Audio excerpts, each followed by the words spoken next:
You're used to championship level opponents every single time. They call you with this fight. What's your first reaction? You know, my first reaction for any fight opportunity is yes, just out of instinct. That's why I'm in the sport. I've had plenty of fights where the guy's virtually unknown and very tough. I mean, a lot. I mean, the ones that stand out are obviously the big fights for titles and super fights and things like that. But this is part of the game. This is part of the reason why, you know, people love to watch me, is because I fight. I'm here to fight. I'm not trying to protect anything. I'm not trying to protect a legacy or anything. I'm here to fight. And I was coming off that fight with Cruz, had an amazing training camp. My weight was staying down. It's funny, I actually put on weight once I started training really hard, because that's kind of the way I am. I start hitting it hard, I'm eating more, etc.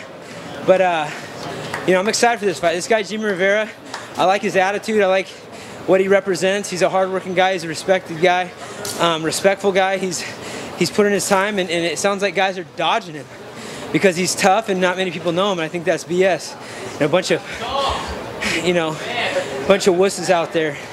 This is not a sport to be a baby. Tell him, Faber. Did you know much about his game? Like you said, I mean, I know you're focused on the top echelon of the division, so did you know much about him? Not really. You know, it's funny, I went to plug in his name in the internet, and I accidentally put it on my text messages, and it popped up and we had a conversation, he and I. So I didn't know that. Me and TJ Dillashaw were on a three-way chat, and we were trying to coordinate a workout at one of these events. I don't even know which one. I like that. I like this guy. He's very tough. I mean, I know he believes he's going to beat me up, and that's the attitude you got to have. And I'm not letting anybody beat me up. Now, you know he's coming in trying to make a name off you. That's it. Does that put a chip on your shoulder? You know, I've heard, I didn't actually hear any interviews, but I heard him say something about me not evolving in the sport or something weird like that. I mean, that's just an ignorant statement. So that kind of tweaked a little bit. But you know, I've been at the top of my weight class and whatever weight class I'm in for the last 13 years. So I don't know how you do that without evolving. I'm wondering how excited you are to fight in Cleveland. I love Cleveland. I love Ohio. We have a lot of guys on our team. Lance the Party Palmer, he's a World Series of Fighting Championship champion right now. He's from Ohio. He's a hometown boy. And then our boy Cody No Love, the fastest rising star in the sport, he's out of Ohio as well. So we also have Wayne the Pain. You guys don't know him. Censor his IG is kind of nasty, but that's Lance's dad. He's a legend. There's been a lot of talk about Jimmie Rivera. There's been a lot of hype about him. Do you think that's warranted, considering his record? He's only had 3 fights taken in the UFC. Definitely. I mean, if you see the guys, you know, even the fights he's had outside of the UFC have been very tough. So, I mean, we're talking about the best guys in the world, and you only get recognition when you get these opportunities. And I'm not here to stop anybody from having an opportunity. I actually hate that. A guy like this, he's earned whatever he gets, and right now, he's earned a whooping from me. Urijah, how tough was it to get past the Dominators fight? Was it something you put away right away, or did it sit with you for a few days?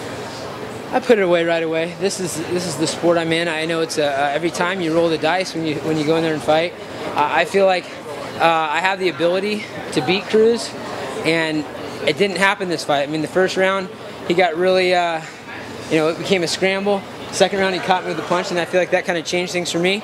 But you know, props to him for being a champion, being able to capitalize, and having a great fight. But you know, I put that stuff past me. My life is not defined by wins or losses. It's a very small part of, you know, who I am. So what is the motivation right now then? For me, you know, this is a brand new time in our sport. Every month is, you know, it's the fastest rising sport in the world. We've got a bunch of new developments with, you know, the new ownership and the new exposure and the new opportunities. And the truth is, I got home from that fight and spent a couple of days on vacation, staycation they call it, just chilling at home, or, you know, going parts of California to see family and whatnot. But then you get back in the gym, because that's what I do. I've been doing that for 20 some odd years, and feeling sharp, getting the guys ready for the next battles, Paige and Kody and all the up-and-comers that we have. And I'm ranked #2 in the world, at the toughest sport in the world, and I'm excited to go out there and perform, because I still have that desire. Win or lose, I guess the goal is fight in December, right? We'll see. We'll see about that. I mean, I'm not necessarily set on that. Either way, it's going to be a monumental event. We'll talk to the UFC afterwards and see what they have in mind. But I'm excited to get this win first. What do you think about Kody and Dominic? I'm excited for it. You know, I think there's no doubt in my mind that, I mean, honestly, if you look at social media, Kody has like 3 times the interaction of anyone else in our weight class. You know, he posts something, people are excited about him. I think, you know, an interview asked me, who do you think should get the next shot? Should it be this guy or that guy or this guy or that guy? I mean, the question is, who's the baddest dude on the planet in any given weight? And I think a lot of people think it might be Kody Garvin. And there's only one way to find out. You fight the other guy that people think is the top guy right now. That's why you do matchups. It's not, this is fair, or I feel this way or this way. It's like, dude, is this guy possibly the baddest dude on the planet? Let's find out. And he's been knocking everyone out. Is TJ on your radar now as well? Not necessarily. I don't really have any good feelings in that whole situation, not anger or anything. It's just a weird situation. I do this because I love it. I enjoy the process, and I don't really feel like giving any attention or anything to that. Urijah, earlier Mickey said that he feels a little funny being on the poster and fighting after you and Jimmie Rivera. As a veteran who paid his dues, how do you feel about this whole situation with Punk getting called? I understand business, and it makes sense to me.